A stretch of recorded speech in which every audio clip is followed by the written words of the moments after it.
तो hello class, हम लोग पढ़ रहे थे ह्यूमन बॉडी। तो उसी को कंटिन्यू करते हैं और आज पढ़ते हैं हम लोग वेस्टर्न फिलॉसफी क्या कहती है मनुष्य के बारे में, ह्यूमन बॉडी के बारे में। Western philosophers have presented different ideas regarding the body and its relationship with the mind। पश्चिमी दार्शनिकों ने शरीर और मन के बीच संबंध के बारे में अलग अलग विचार पेश किए हैं। शरीर और मन के बारे में अलग अलग विचार पेश किए हैं। Plato believed that the body is temporary and mortal, whereas the soul is immortal। प्लेटो का मानना था कि शरीर अस्थाई और नश्वर है जबकि आत्मा अमर है। जो वेस्टर्न फिलोसोफर हुए हैं उनमें एक है प्लेटो। प्लेटो ने क्या बताया है कि शरीर जो है वो अस्थाई है, नश्वर है, वह समाप्त हो जाएगा, लेकिन आत्मा क्या है? आत्मा अजर अमर अविनाशी है, वह नष्ट नहीं होती है। According to him, the body often limits the soul's ability to achieve the true knowledge। उनके अनुसार शरीर अक्सर आत्मा की सच्चाई, ज्ञान प्राप्त करने की क्षमता को सीमित करता है। क्या है? उनके अनुसार शरीर अक्सर आत्मा की सच्ची ज्ञान प्राप्त करने की क्षमता को सीमित करता है, जबकि आत्मा मतलब शरीर क्या है, वो हमको एक पार्टीशन में, एक एरिया, एक लिमिटेशन में रखता है हमको, जबकि आत्मा क्या है, वो अनलिमिटेड है, उसकी कोई क्षमता नहीं है। शरीर हमको आत्मा के सच्चे ज्ञान के बारे में नहीं जानने देता है, ऐसा उनका कहना है। Aristotle considered the body and soul inseparable. अरस्तु शरीर और आत्मा को अविभाज्य मानते हैं, यानी दोनों अलग अलग नहीं हैं, एक ही हैं। दोनों अलग नहीं है, एक ही है। प्लेटो ने क्या कहा है कि शरीर अलग है, आत्मा अलग है, और वहीं पे ये क्या कह रहे हैं अरस्तु कह रहे हैं नहीं, शरीर और आत्मा अविभाज्य हैं, ये अलग अलग नहीं हैं, एक ही हैं। He believed that the soul gives life, purpose and function to the body, and together they form a complete human being। उनका मानना था कि आत्मा शरीर को जीवन, उद्देश्य और कार्य क्षमता देती है। बिल्कुल सही बात है। अगर आत्मा ना हो तो हमारा शरीर क्या काम करेगा? कुछ कर पाएगा? कुछ नहीं कर पाएगा। इसका कोई अस्तित्व है? कोई अस्तित्व नहीं है शरीर का बिना आत्मा के। तो उनका मानना है कि आत्मा के बिना, अरिस्टोटल का मानना है कि आत्मा के बिना शरीर का कोई अस्तित्व नहीं है, उसकी कोई कार्य क्षमता नहीं हो पाएगी।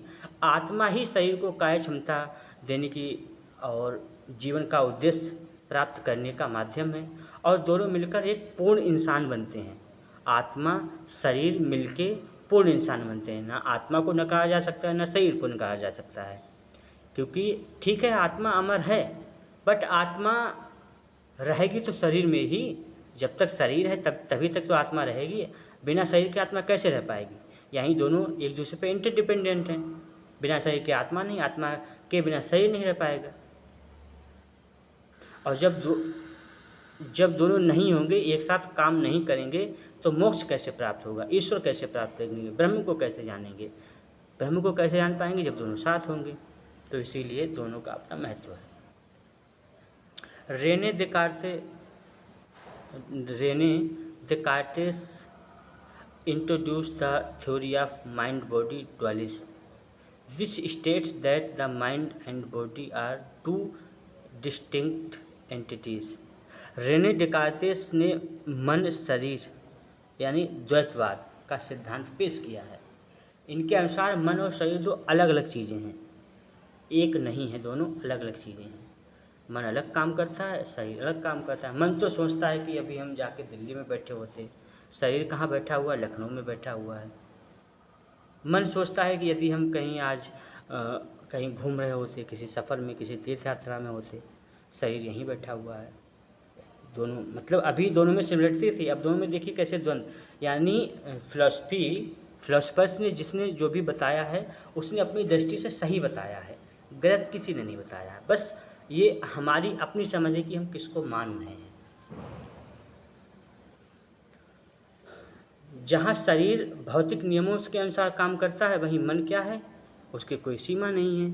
Will the body function according to physical law, the mind is responsible for thought, reasoning and consciousness. शरीर क्या है, वो फिजिकल लॉ के अनुसार काम करता है, लेकिन मन का कोई अपना सोच, विचार, तर्क और कॉन्शसनेस के लिए जिम्मेदार है, उसके अनुसार काम करता है। सोचने, समझने, तर्क करने की क्षमता शरीर की नहीं है, मन की क्षमता है, ये कॉन्शसनेस की क्षमता है। तो इन्होंने दोनों अलग अलग बताए हैं, दोनों अपना अलग अलग काम करते हैं। मन यहाँ है, शरीर कहीं है, दोनों अलग अलग काम कर रहे हैं। Modern philosophy recognise that the body and mind constantly influence each other. आधुनिक दर्शन यह मानता है कि शरीर और मन लगातार एक दूसरे को प्रभावित करते हैं।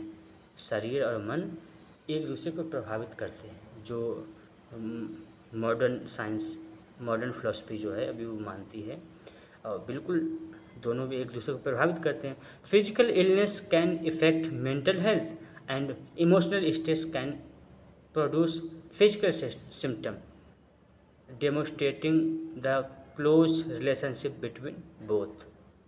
शारीरिक बीमारी मानसिक स्वास्थ्य को प्रभावित करती है, और मानसिक तनाव शरीर में लक्षण पैदा कर सकता है, शारीरिक लक्षण पैदा करता है, बीमारी के लक्षण पैदा कर सकता है। तो दोनों एक दूसरे को इफ़ेक्ट करते हैं, दोनों एक दूसरे को प्रभावित करते हैं, ऐसा मॉडर्न साइंस मानता है। तो ये तो हो गया वेस्टर्न फिलोसफर्स। अब Indian philosophy of the body ये क्या कहती है, इंडियन फिलोसफी क्या कहती है बॉडी के बारे में।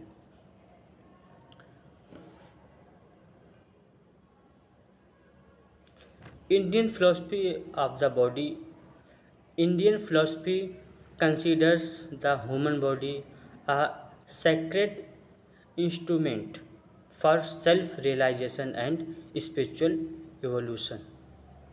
भारतीय दर्शन मानव शरीर को आत्म साक्षात्कार और आध्यात्मिक विकास के लिए एक पवित्र साधन मानता है।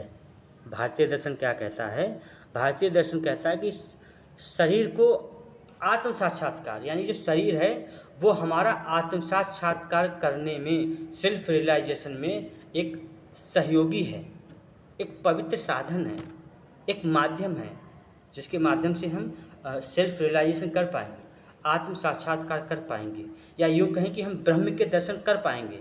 बिना शरीर के आत्मा के दर्शन हम नहीं कर पाएंगे, बिना शरीर के हम ब्रह्म के दर्शन नहीं कर पाएंगे। ऐसा कौन मान रहा है, ऐसा भारतीय दर्शन मानता है। हमारा आध्यात्मिक विकास नहीं हो पाएगा बिना शरीर के। The body is respected as the temple of the soul and should be maintain in a healthy and pure condition.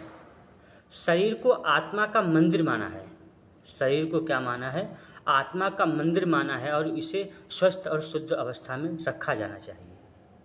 यानी शरीर मंदिर है तो आत्मा क्या है, उस मंदिर की देवता है, उस मंदिर का देवता कौन है, आत्मा है। अब ये मंदिर है तो इसका स्वस्थ रखने की जिम्मेदारी भी हमारी है।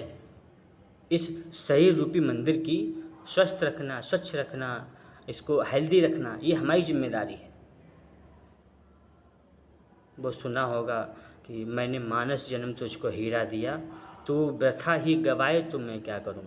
ये मनुष्य का जन्म है, हीरा जन्म है। अब इसको ऐसे ही गवा देंगे तो वो देने वाला क्या करेगा, जिसने ये शरीर दिया है, जिसने ये मन दिया है। तो इंडियन फिलोसफी क्या मानती है, शरीर को आत्मा का मंदिर मानती है और इसे स्वस्थ और शुद्ध अवस्था में रखा जाना चाहिए, ऐसा भी मानना है। According to the Upanishad the body is the dwelling place of the atma. उपनिषदों के अनुसार शरीर आत्मा का निवास स्थान है। शरीर क्या है, आत्मा का निवास स्थान है। यानी शरीर में जैसे हमारा निवास स्थान किसी का लखनऊ होगा, किसी का दिल्ली होगा, किसी का मुंबई होगा, हम अपनी पहचान बताते हैं, वैसे ही हमारी आत्मा कहाँ रहती है, हमारे शरीर में रहती है। ह्यूमन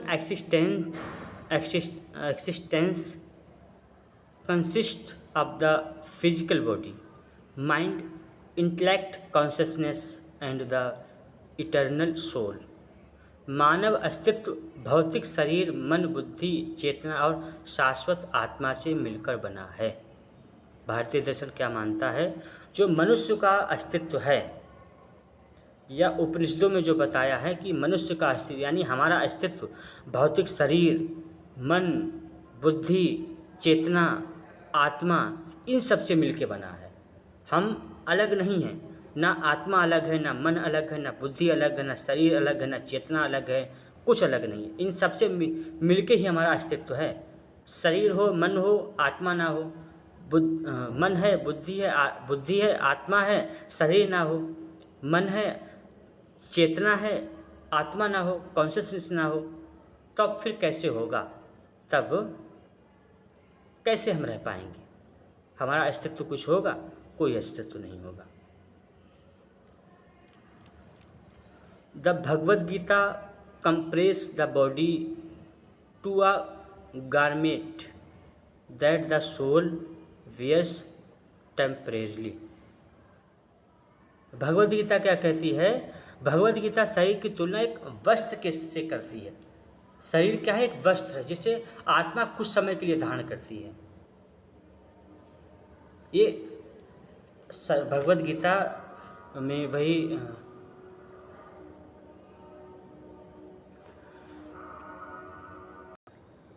वो श्लोक है भगवद गीता में कि वसांसि जीर्णानि यथा विहाय नवानि गृह्णाति नरोपराणि तथा शरीराणि विहाय जीर्णान्यानि संयाति नवानि देहि।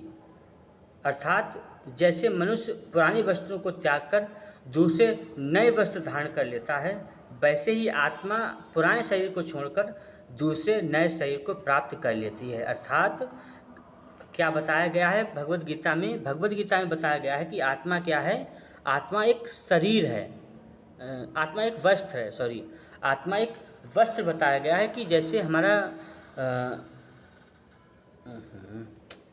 उल्टा हो गया है, मीन्स हमारा शरीर एक वस्त्र है आत्मा का।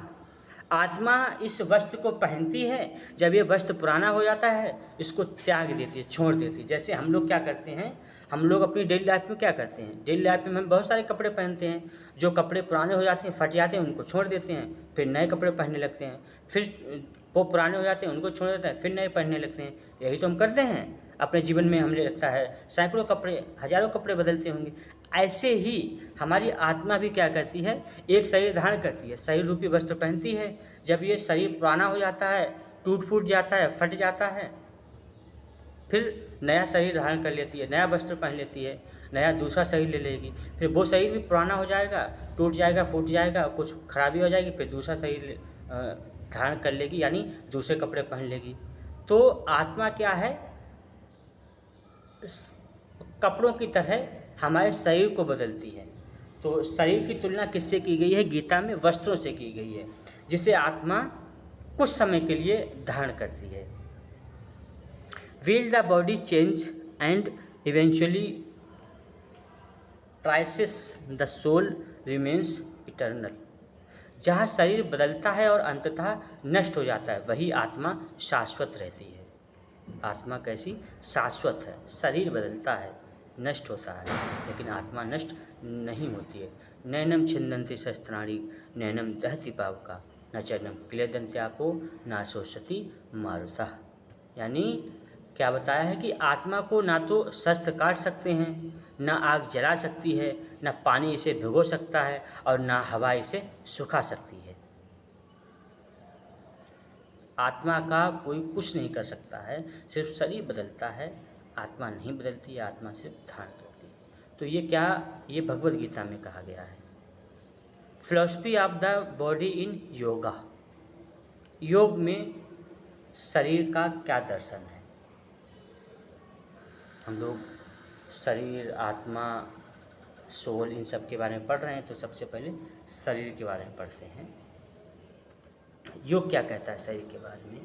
Yoga view the body as an instrument for achieving physical health, mental peace and spiritual enlightenment. Yoga शरीर को शारीरिक स्वास्थ्य, मानसिक शांति और आध्यात्मिक ज्ञान प्राप्त करने का साधन के रूप में देखता है। यानी शरीर से हमको मन की शांति मिलती है, आध्यात्मिक ज्ञान मिलता है, शारीरिक स्वास्थ्य मिलता है। ये किसके माध्यम से मिलता है? शरीर के माध्यम से। तो योग क्या है? शरीर को एक शारीरिक स्वस्थ, मानसिक शांति और आध्यात्मिक ज्ञान प्राप्त करने का एक साधन मानता है। A healthy body support concentration, meditation and self discipline. एक स्वस्थ शरीर एकाग्रता, ध्यान और आत्म अनुशासन में सहायक होता है। स्वस्थ शरीर एकाग्रता, ध्यान और आत्म अनुशासन में सहायक होता है। अगर शरीर स्वस्थ है तभी हमारे अंदर एकाग्रता विकसित होगी, तभी ध्यान भी लगेगा और हमारा अनुशासन में, हमारी आत्म अनुशासन या आत्मा का अनुशासन तभी सध पाएगा। अन्यथा शरीर अगर हेल्दी नहीं है, ध्यान में मन नहीं लगेगा, योग में मन नहीं लगेगा और हम आत्मदर्शन नहीं कर पाएंगे। योगा एम्फसाइज, योग इन बातों पर जोर देता है, किस पे? Purification of the body through shatkarma. क्या कहता है योग? सटकर्म के माध्यम से शरीर को शुद्ध किया जा सकता है, स्वच्छ किया जा सकता है, शरीर की शुद्धि की जा सकती है। स्ट्रेंथ एंड फ्लेक्सिबिलिटी थ्रू आसन, शरीर को मजबूती और लचीलापन किससे प्राप्त किया जा सकता है? आसन के माध्यम से।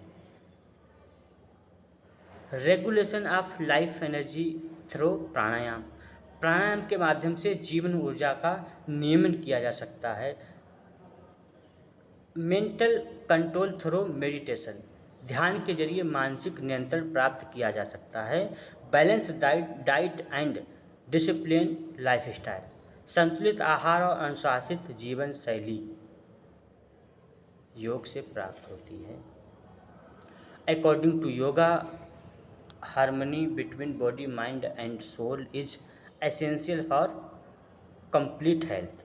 योग के अनुसार पूरी सेहत प्राप्त करने के लिए, पूर्ण स्वास्थ्य को प्राप्त करने के लिए शरीर, मन और आत्मा के बीच तालमेल जरूरी है। अगर इनमें संतुलन नहीं होगा तो हम पूरी तरह से स्वस्थ, स्वच्छ नहीं रह पाएंगे। इसके अलावा योग सत्व, रज, तम, इन पे भी बात करता है। सत्व, रज, तम इन पे भी बात करता है कि यदि हमारी सत्य बुद्धि होगी तो हम जल्दी आत्म साक्षात्कार कर पाएंगे। यदि हमारी बुद्धि में रजस होगा तो हमको समय लगेगा, तम बुद्धि होगी तो और समय लगेगा। ठीक है, ये भी है। ये किसके माध्यम से पढ़े हम लोगों ने? योग के माध्यम से शरीर के बारे में। अब हम पढ़ेंगे Ayurveda, philosophy of the body in Ayurveda. Ayurveda के हिसाब से क्या है वो कहता है? Ayurveda explain that the human body is form from the pancha mahabhutas, 5 great element. Ayurveda बताता है कि मनुष्य का शरीर पंच महाभूतों से बना है। ये पंच महाभूत कौन कौन से हैं? अर्थ, वाटर, फायर, एयर, ईथर। पृथ्वी, जल, अग्नि, वायु, आकाश।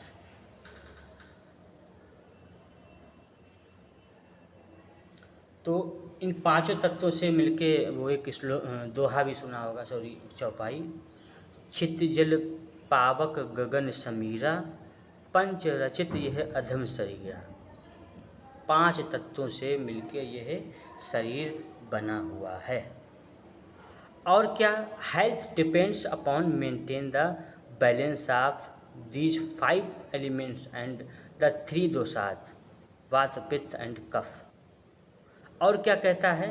और आयुर्वेद कहता है कि सेहत इन 5 तत्वों को और 3 दोषों को, जो 3 दोष कौन कौन से हैं, वात, पित्त और कफ, इनके संतुलन से ही हमारी सेहत बनी रह पाएगी।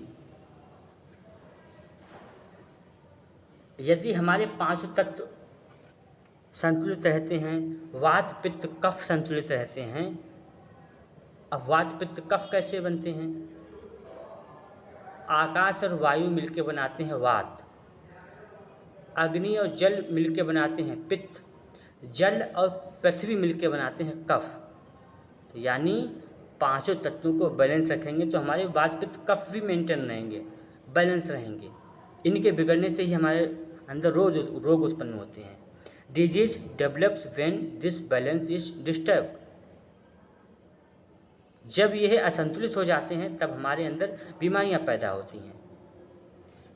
तो शरीर को स्वस्थ रखना है तो सारी चीज़ों को बैलेंस रखना होगा। इसके अलावा और भी आयुर्वेद में बताया गया है सप्त धातु।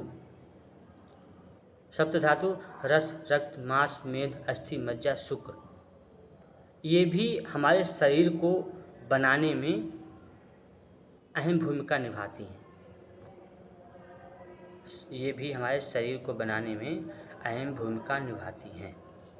ठीक है, चलिए, तो ये हो गया philosophy of body in Ayurveda. अब पढ़ेंगे philosophy of the body in naturopathy. Naturopathy क्या कहती है?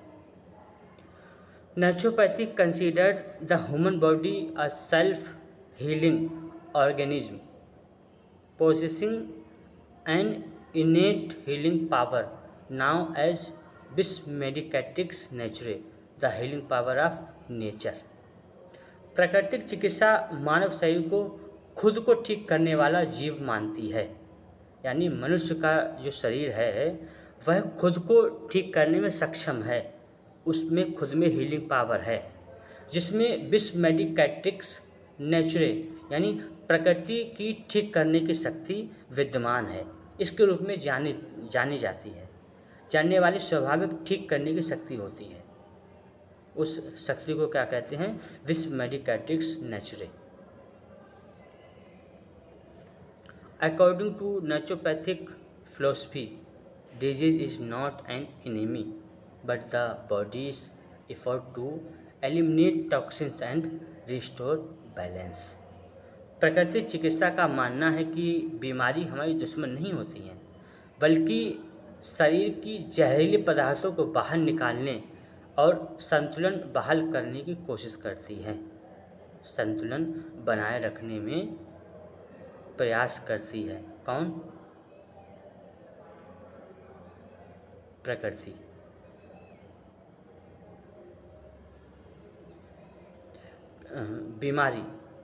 बीमारी कोई हमारी दुश्मन नहीं है। ये क्या करती हैं? ये हमारे शरीर से टॉक्सिन्स को बाहर निकालने आती हैं। बीमारियां हमारे स्वास्थ्य को बेहतर बनाने के लिए आती हैं बीमारियां। ऐसा कौन मानता है? ऐसा प्राकृतिक चिकित्सा मानती है। नेचुरोपैथी नेचुरोपैथी इन बातों पे जोर देती है। किन बातों पे?